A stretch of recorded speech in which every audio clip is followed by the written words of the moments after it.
explain what? Can you introduce yourself for me first, please? Okay, my name's Beverly Sharp. I do volunteer work for the EPP, which is the Expert Patients, and for the conservation area in Vale and Erdington.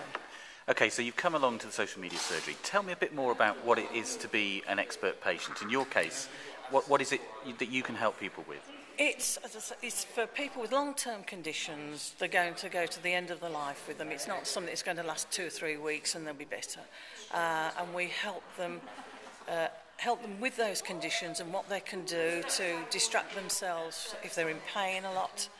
There's various things you can do to distract yourself. And if there is anything you feel is really wrong, go to your doctor. And you can go. We show them what to do, because a lot of people won't like going to the doctor. You've got things, you can write it down, everything you want to know. Go in with it, be prepared. Don't come out and say, oh, I should have said that. But it is helping people to helping them with their long-term conditions, really, and how to manage them. So normally you do this face-to-face in small groups? Small groups, yeah. Or you can get large groups. It depends on how many people actually want to come. And I presume that can work really well. Oh, it does. Yes, it does. It is good. And people that have used the service, I mean, I'm one of them. I came on a course to start off with to find out about all these things and how it can help me with my arthritis. And I found it very, very helpful. So I volunteered to become a tutor. In fact, that's where they get a lot of their volunteer tutors from, is doing their courses. And, you know, you sort of say, yes, I want to become a volunteer. I enjoyed that, and I can do that. And that's really it, more or less. So, you've barely even started your cup of tea. So I know. We've hardly started the social... Sorry about that. We've been gassing a bit before we gave you one. But we've hardly started the social media surgery. We're sort of no more than half an hour into it. Yeah. Anything yet you've picked up that you think can be useful when it comes to using the internet?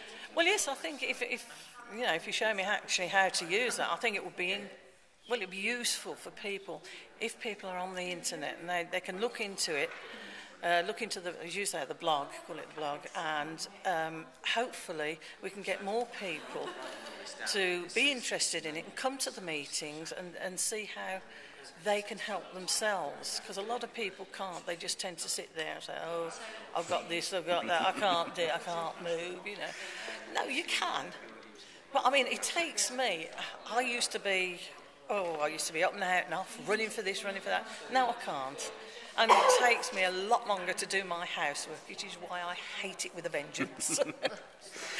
But, you know, it does help people to say, well, you can't do things quicker if you've got conditions. You know, just do them in your own time.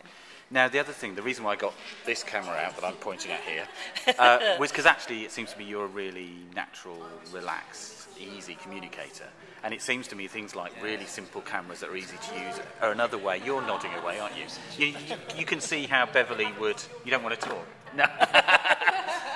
But you can see how Beverly would be quite compelling to watch. You know, that you could just as easily give people... Yeah, you just go straight to the point and so clear. That's right, yeah, that's it. And you can just see how it might be quite easy for you to use something like this, as well as words, to share your experience with people. And they'll see, it's somebody like me. Yeah. And that means that they'll relate to you and they'll trust you and they'll relax and they'll take your advice on board. Actually, I think people do. I mean, the very first one I went on to was the one at Mayor Green.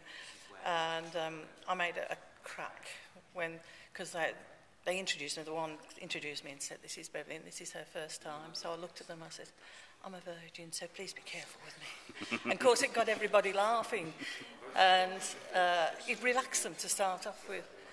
Relaxed me as well, because I knew what sort of people they were. What should we call your blog then? Virgin Beverly? No. I have been married and I have got children.